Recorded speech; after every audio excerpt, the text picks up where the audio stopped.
මහත අඩු කරගන්න කියලා ජිම් ගියාද? කෑම පාලනය කරාද? සීනි පාලනය කරාද?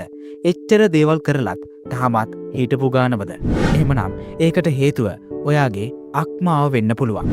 කෑම කෑවට පස්සේ වෙහෙස මහන්සි වුණා කියලා විතරක් අධික කොලෙස්ටරෝල්, අධික යූරික් අම්ලය හෝ ශරීරයේ මේ දේවත් නැති වෙලා යන්නේ නැහැ. ඔයා අරක්කු බීව නොබීව කියලා අක්මාවට හානි වෙන එක නවතින්නෙත් නැහැ. අක්මාව කියලා කියන්නේ ඔයාගේ ශරීරයේ ප්‍රධාන පෙරහන් පද්ධතිය. වසර ගණනාවක් තිස්සේ ඔයා ගන්න ආහාර ඖෂධ සීනි වලින් ඒක අවහිර වුණාම ඔයාගේ පරිවෘත්තීය ක්‍රියාවලිය මන්දගාමී වෙන්න පටන් ගන්නවා. ඉතින් අපි සරල ක්‍රම පහක් ඔස්සේ අක්මාවේ මේ දේ දහනය කරලා නැවතත් යථා තත්ත්වයට පත් කරගන්න විදිය ගැන අද කතා කරමු. අංක 1. ඇපල් සයිඩර් විනාකිරි සහ උණුසුම් ජලය පානය. දෙවන අධීරයේ දියවැඩියාව පාලනය කිරීම. සිරුරේ කොලෙස්ටරෝල් ප්‍රමාණය අවම කිරීම. හදවත් හා වකුගඩු ආශ්‍රිත ආසාත්මිකතා අවම කිරීම. අධි රුධිර පීඩනය අවම කිරීමට මෙන්ම හෝමෝන සන්තුලනයටත් මේ ඇපල් සයිඩර් විනාකිරි උපකාරී වෙනවා. සාමාන්‍යයෙන් අපි ගන්න ප්‍රධාන ආහාර වේලක් එක්ක ඇපල් සයිඩර් විනාකිරි පානයක් ලෙසින් හෝ එකතු කර ගැනීම මෙන්ම රාත්‍රියේ නිින්දට පෙර ඇපල් සයිඩර් විනාකිරි පානය කිරීම මගින් මෙම රෝග පාලනය කර ගැනීමට ඉහළ හැකියාවක් තිබෙනවා. ඒ වගේම උදෑසනම හිස් බඩට නිවුණු උණු වතුර වීදුරුවක් පානය කිරීමත්, කෑමට මිනිත්තු 30කට පමණ පෙර මද උණුසුමෙන් වතුර වීදුරුවක් පානය කිරීමත් ඉහත කී රෝග පාලනය කිරීම සඳහා විශාල දායකත්වයක් සපයනවා. අංක 2. බ්‍රොකොලි, වට්ටක්ක සහ මල්ගෝවා ආහාරයට ගැනීම. බ්‍රොකොලි, වට්ටක්ක සහ මල්ගෝවා වගේ එළවලු හානිකර සංයෝගවලින් සිදුවෙන අක්මාවේ විෂ තැන්පත්වීම වළක්වා ගන්න ඉතා හොඳ දායකත්වයක් ලබා දෙනවා. ඒ වගේම පිළිකා වර්ධනය සීමා කරන්න උපකාරී වන බවත් පරීක්ෂණවලින් සනාථ කරගෙන තිබෙනවා. අංක 3. කාබනික ක්ලෝරෙල්ලා කුඩු භාවිතය. කාබනික ක්ලෝරෙල්ලා කුඩු විටමින්, කනිජ ලවණ සහ ප්‍රතිඔක්සිකාරක ඇතුළු විවිධ පෝෂක පදාර්ථවල විශිෂ්ට ප්‍රභවයක් වෙනවා. ඒ විශේෂයෙන්ම විටමින් A, B12 සහ යකඩ වලින් අනුුණයි.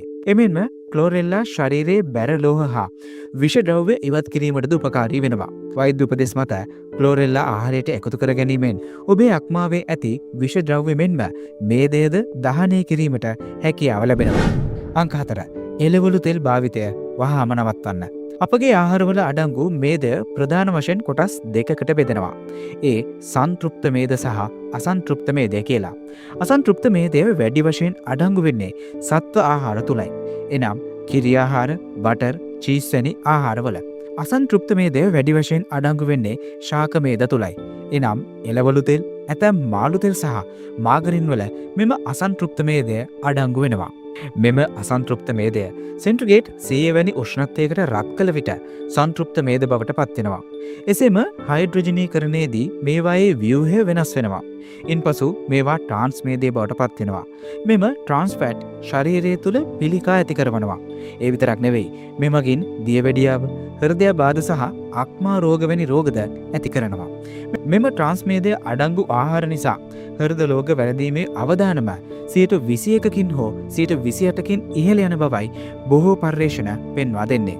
මේ වෙනුවට ඔබට ඔලිව් තෙල්, අලිගට පෙර තෙල් හෝ පොල් තෙල් ආදේශ කරගන්න පුළුවන්. අංක 5. දිනපතා අවම වශයෙන් විනාඩි 30ක් හිරු එළිය ලබා ගන්න. හිරු එළියෙන් ලැබෙන විටමින් D අක්මාවේ ක්‍රියාකාරීත්වයට ඉතා වැදගත්.